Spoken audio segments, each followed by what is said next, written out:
एक लड़की की 2018 में शादी होती है एक नौजवान लड़के के साथ और वो अपने ससुराल जाती है। ससुराल जाने के बाद उसके पति के साथ-साथ उसके घरवाले भी बाकी खूब और 10 से 12 महीने बीतते हैं। 10 से 12 महीने बीतने के बाद वो अचानक एक दिन अपने पति को कहती है कि मैं 5 महीने की प्रेग्नेंट हूँ। इतनी बात सुनने के बाद पति कहता है कि चलो ठीक है, ये तो अच्छी बात है, ये तो गुड न्यूज़ है। अब पति कहता है कि सुनो तुम अपने मायके चली जाओ, वहाँ तुम्हें अच्छी देखभाल होगी, तुम्हें फ़िलहाल देखभाल की ज़रूरत है। अब पत्नी उसकी मायके चली जाती है और मायके जाने के बाद उस लड़की के ससुराल वाले अचानक उसकी बीवी के पास फ़ोन करते हैं, बोलते हैं कि तुम्हारा पति तुम्हारे घर गया है कि नहीं? इधर से ये बोलती है कि नहीं, वो तो मेरे पास आया ही नहीं है। दरअसल वो लोग कहते हैं कि इधर 4-5 दिन से वो दिखाई नहीं दिया है। इसके बाद ये भी परेशान, वो भी परेशान, धीरे-धीरे 15 से 20 दिन बीत जाता है, लेकिन इसके पति का कुछ पता नहीं चलता। अब घरवाले जाकर पास ही के पुलिस स्टेशन में एक एफआईआर लिखवाते हैं। वो एफआईआर उसकी पत्नी के खिलाफ, उसके घरवालों के खिलाफ कि उसकी पत्नी, उसके घरवालों ने मेरे बेटे का कत्ल कर दिया है। हद तो और चौंकाने वाला खुलासा तब होता है कि जो लड़का गायब हुआ था, जिसका पति गायब हुआ था, वो अचानक धीरे-धीरे समय बीतता है, 18 से 2025 आ जाता है। इस बीच 7 वर्ष का समय बीत जाता है और 7 वर्ष का समय बीतने के बाद अचानक उसकी बीवी उसको एक इंस्टा की रील में देखती है और ये देखने के बाद वो चौंक जाती है। क्या है कुछ कहानी, आइए विस्तार से जानते हैं। तो नमस्कार, आदाब, सत श्री अकाल, मैं दया सिंह करवीन। दरअसल जो मैं ये सच्ची घटना सुनाने जा रहा हूँ, ये उत्तर प्रदेश के हरदोई ज़िले की है। हरदोई ज़िले में एक शीलू नाम की लड़की, जिसकी उम्र लगभग 18 वर्ष, 2018 में उसकी शादी एक बबलू नाम के लड़के से होती है और शादी होने के बाद लड़की अपने ससुराल जाती है, वहाँ के माहौल में ढलती है, खाती-पीती है या जो भी वो काम करती है, वो करती रहती है। धीरे-धीरे समय बीतता है, 10 से 12 महीने के बाद वो अपने पति से कहती है कि मैं 5 महीने की प्रेग्नेंट हूँ। इधर पति इस बात को सुनकर वो थोड़ा नाराज़ टाइप का होता है कि नहीं। अब पत्नी सोचती है कि शायद ये कुछ टेंशन होगा या डिप्रेशन होगा। उसके बाद वो कहता है कि चलो ऐसा काम करो कि तुम अपने मायके चली जाओ, क्योंकि इस स्थिति में लड़कियों की अच्छी देखभाल उनके मायके वालों के पास होती है। अब लड़की, चूँकि पति था उसका, वो बात मानती है, अपने मायके चली जाती है। अब उधर शीलू जैसे ही मायके जाती है, वो 8 से 10 दिन ही महज़ बीते होंगे, उसके बाद बबलू अपना घर छोड़कर गायब हो जाता है, कहीं निकल लेता है। अब इधर घर वाले परेशान, घर वालों को लगता है कि वो अपने ससुराल गया है, अपनी पत्नी के पास। अब पत्नी के पास वो एक रोज़ फ़ोन करते हैं, पूछते हैं कि क्या बबलू तुम्हारे पास गया है? लेकिन उसकी पत्नी कहती है कि नहीं, वो तो हमारे पास आया ही नहीं है। घर वाले कहते हैं कि वो 10-12 दिन से इधर दिखा ही नहीं है।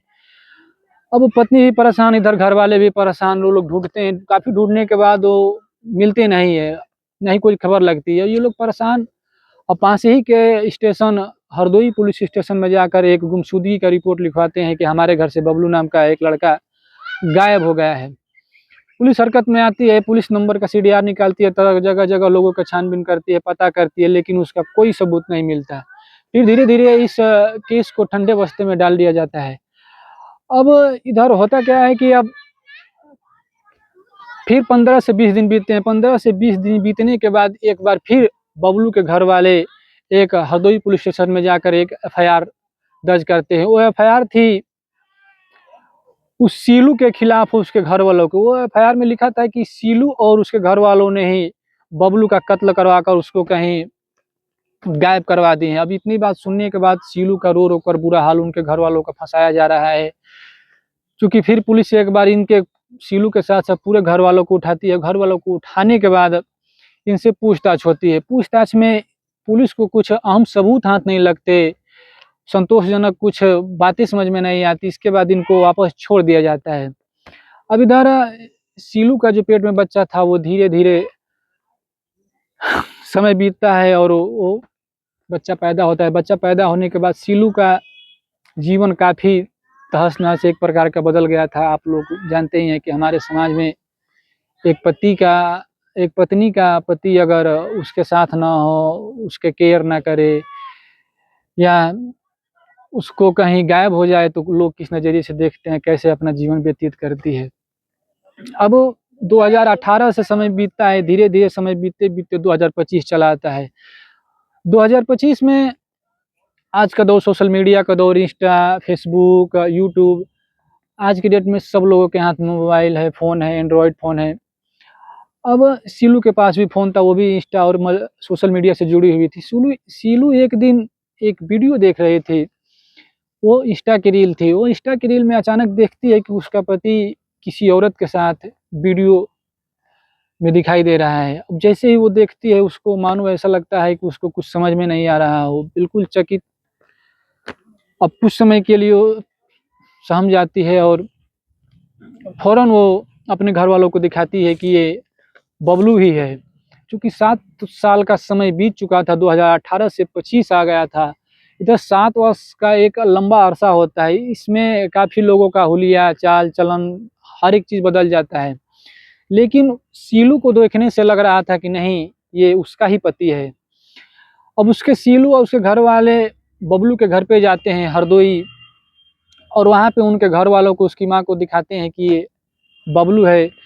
बबलू की माँ जैसे ही उसके वीडियो को देखती है, वो पहचान जाते हैं कि हाँ, बबलू ही है। अब बात करें वीडियो की और इंस्टा रील की, तो उसमें एक और चीज़ थी, जो उसका पति उस रील में, जो वीडियो में दिख रहा था, उसमें वो अकेला नहीं दिख रहा था, बल्कि वो एक औरत के साथ वीडियो शूट किया था।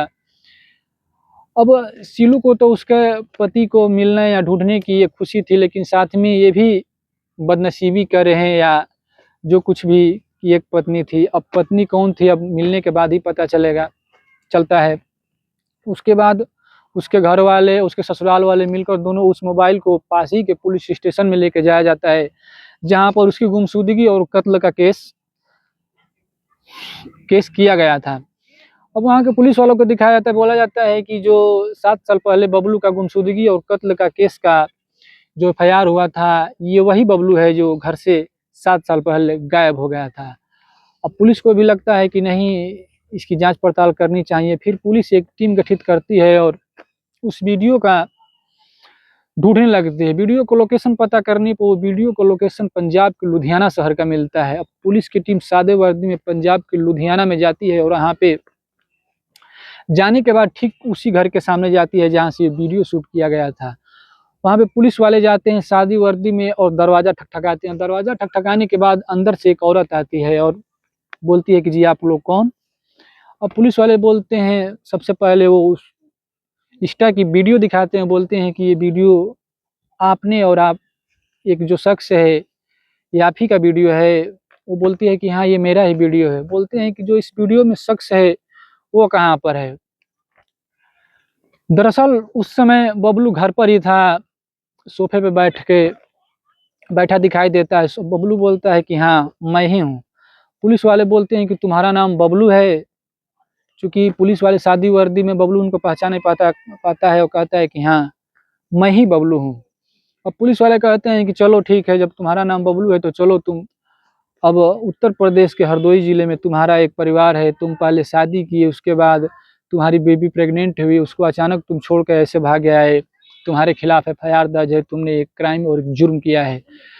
अब पुलिस की टीम उसको सीधे पंजाब से उत्तर प्रदेश के उस हरदोई ज़िले में लेके आती है, और हरदोई ज़िले में अपने पुलिस स्टेशन में आती है। पुलिस स्टेशन में लाने के बाद अब उसे पूछताछ होती है कि तुमने आखिरकार क्यों अपनी प्रेग्नेंट पत्नी को छोड़कर भाग गए, निकल गए, गायब हो गए?